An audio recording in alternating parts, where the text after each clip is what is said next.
On Saturday, the Atlanta Falcons did not do something, and by not doing something, they have clarified for the world their position regarding quarterback Kirk Cousins. Now, it was December when Cousins was benched for Michael Penix Jr., and I vividly recall sitting in the NBC viewing room and seeing a report from ESPN that many executives throughout the league believed the Falcons would release Kirk Cousins before a $10 million roster bonus due in 2026 became fully guaranteed in March of 2025. It was pure speculation, and the league executives were wrong. The Falcons have not released Kirk Cousins, and I wrote something at PFT within the past week or so in advance of this deadline. It's $10 million that's fully guaranteed with offset language for next year. And there'd been some misconceptions that the $10 million gets paid now. No, the $10 million gets paid next year. And if they cut him before that bonus comes due, they still owe him the $10 million. But if he goes somewhere else and makes $10 million or more, which he will, they don't owe him anything. So to me, Chris, this deadline, once you sit down and think about it, it's meaningless. The Falcons had no reason to cut him before that. They had no reason to trade him before that if he will waive his no-trade clause. Right. And now they're committed to the bit that they're fine with him being the backup. And they have the flexibility to sit and wait and see how the game of quarterback musical chairs plays out for the team still looking for starters. And maybe at the end of the day, somebody's going to come to them and say, we'd like to trade for Kirk Cousins. And yes, Cousins has a no-trade clause. But if the options are stay in Atlanta and not play, or waive your no-trade clause and go somewhere else and play, what's he going to pick? I agreed. I would think he's going to play as long as it's not a disaster of a situation. I would think, yes, he's going to opt to play. Also, I believe Atlanta in their steadfastness and their stubbornness here. I do. Listen, when they drafted Michael Penix, they knew what they were signing up for. I think they were totally willing to kind of just take this one on the chin for 2 years. I think if you talk to them in mid-October last year, so what? All right, we're going to have Kirk Cousins here. We got another guy on a rookie contract. All right, we can afford this. No big deal. We can make it work. I also think they look at it and go, okay, Raheem Morris, what we're starting here, if Michael Penix, gets hurt, something else, we got an incredible insurance policy.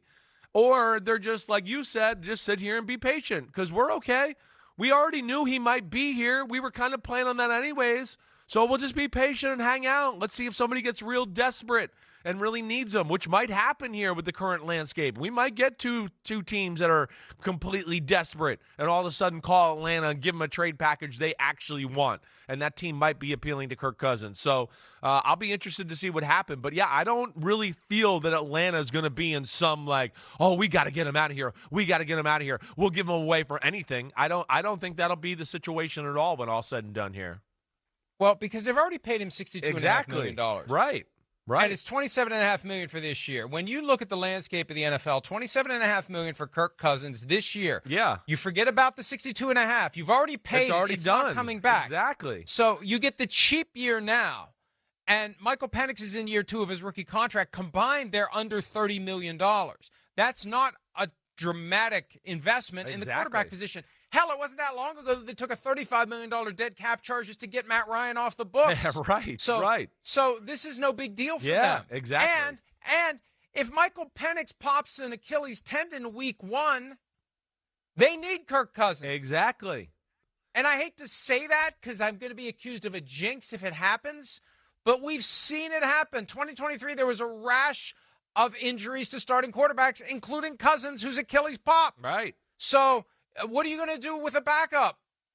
And you're going to take a big cap hit if you trade him, and you've already paid him $62.5 million. Right. And this was the plan Pay anyways to have him for 2 years. Let him be the backup. Exactly. That's why I don't think they're going to be in any rush here. It'll have to be something substantial that changes it. Let alone there, like you said, it was planned for. They've already paid it. And it is a great insurance policy right now. It is. It's for a head coach who's on his second team. that wants to make sure that things go right and you get off to a good start. Last year was good. You want this one to be better? What a better way to have, we got a rookie who's a lefty, got a rocket launcher for an arm. But if he stumbles or gets hurt, damn, we got Kirk Cousins, and their plan all along was go Kirk Cousins for 2 years, he'll play pretty good, and then Michael Penix will come in. So I don't think things change a whole lot here. And, they're not desperate in this at all to all the points and factors that you pointed to there. Now, here's the reality. Cousins wanted to get cut so he could get another bite at the contract apple. Right. Because I think he believes – and his agent believes if he was free right now, he would get more than $27.5 million. And one of the things that Kirk Cousins has done well, and he didn't choose to be this way. It was forced upon him. When he was franchise tagged by Washington years ago at $20 million, which is a joke now, but was a lot of money then. It was the franchise tag for quarterbacks, and it was more than the market or the top of the market. Washington offered him a long-term deal that averaged 16. It was a no-brainer. Wait a minute. You want to pay me 16, I can take 20. I think I'll take 20. The next year, 24. They weren't anywhere close to it. There were deliberations in the organization that they should go with Colt McCoy at 3 instead of Kirk Cousins at 24. Right. So they put him in a position where he had to do 2 tags, go to Minnesota, and get big money. And then the Vikings kept extending it, and then the Vikings let it run out, and the Falcons offered him 2 years of full security of $90 million, plus the other $10 million that kicked in on Saturday when they didn't cut him. So he's stumbled into this, and I think he wanted another bite at it. And I got no problem with it, but Chris, here's the message. Sometimes you got to be a jerk. Like, you can't play nice guy in front of the microphone and killer at the negotiating table. If you really want to win at the negotiating table, and I don't want to sound like somebody who's parlayed a real estate empire into, leader of the free world, you got to be an asshole when it's time to stand up and say, for example, when they ask you after they've drafted Michael Penix Jr., would you have still come here if you had known they were going to do this? Instead of saying, well, I don't talk about hypotheticals, what you got to say is, hell no, I wouldn't have come here. This is bullshit.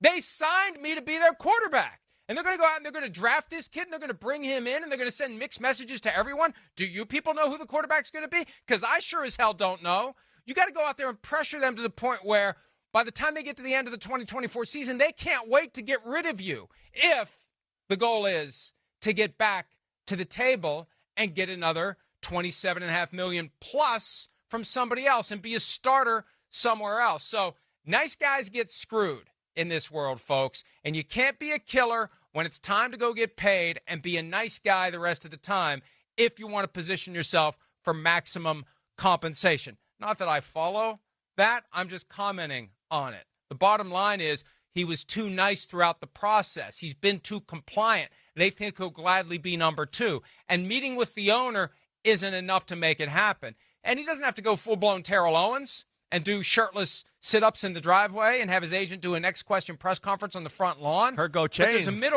There's a middle ground.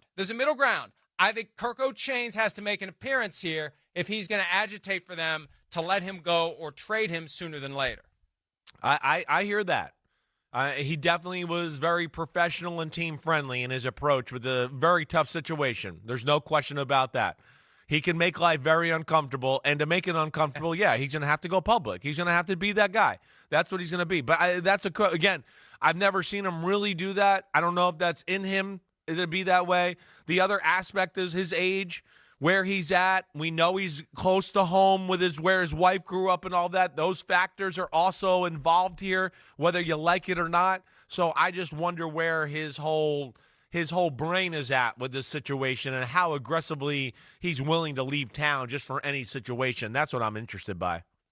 I just think this middle ground he's trying to strike isn't going to get him what he wants. No, you either have to be a full-on jerk from the moment they drafted Penix. You got to be a full-on jerk about it so they can't wait to move on from you and give you your freedom.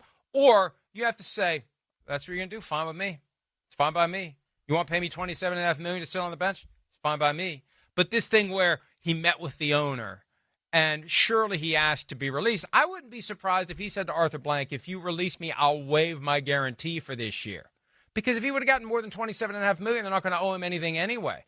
And I suspect they seriously thought about cutting him And knowing that he'd go somewhere else and they'd wipe out the full amount of the guarantee this year, and they will have paid him $62.5 million for 1 year. But they will have paid him $62.5 million for 1 year, and I think they're holding out hope that they're going to get some draft pick compensation on the back end. That's the point, right? They don't want to give him away and just go, oh yeah, go walk out the door. Hey, thanks for playing 12 average games for us this past year and getting benched. He did have a great game against the Cowboys. I know, he did that one, but you know what I'm saying. He got benched for a reason. It wasn't because the play was stellar.